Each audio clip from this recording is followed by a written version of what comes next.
ദുബായിൽ സമീപകാലങ്ങളിലായി ഈ സ്കൂട്ടർ അപകടങ്ങളിൽ കാൽനട യാത്രക്കാർ ഉൾപ്പെടെ നിരവധി പേർ മരണപ്പെട്ട വാർത്തകൾ വന്നിരുന്നു. ഈ മാസത്തിന്റെ തുടക്കത്തിൽ പോലീസ് നടത്തിയ പരിശോധനകളിലായി 640 സൈക്കിളുകളും ഈ ബൈക്കുകളും ഈ സ്കൂട്ടറുകളും പിടിച്ചെടുക്കുകയുമുണ്ടായി.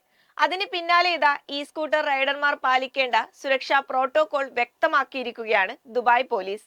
ട്രാഫിക് നിയമങ്ങൾ കൃത്യമായി പാലിക്കുക. മണിക്കൂറിൽ 60 കിലോമീറ്റർ കൂടുതൽ വേഗതയുള്ള റോഡുകളിൽ ഈ സ്കൂട്ടർ റൈഡർമാർ സവാരി നടത്താതിരിക്കുക.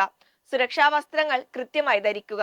വാഹനത്തിന്റെ പതിവ് അറ്റകുറ്റപ്പണികൾ കൃത്യമായി നടത്തുക എന്നീ കാര്യങ്ങൾ ശ്രദ്ധിക്കുകയാണെങ്കിൽ അപകടങ്ങൾ ഒഴിവാക്കാനാകും. കൂടാതെ ഗതാഗത ഒഴുക്കിനെതിരെ സൈക്കിളും ഈ സ്കൂട്ടറും ഓടിക്കുന്നത് ഒഴിവാക്കുക. സൈക്കിളുകളിൽ ആവശ്യമായ സുരക്ഷാ സംവിധാനങ്ങൾ ഉണ്ടെന്ന് ഉറപ്പുവരുത്തുക എന്നീ കാര്യങ്ങളാണ് ശ്രദ്ധിക്കേണ്ടത്.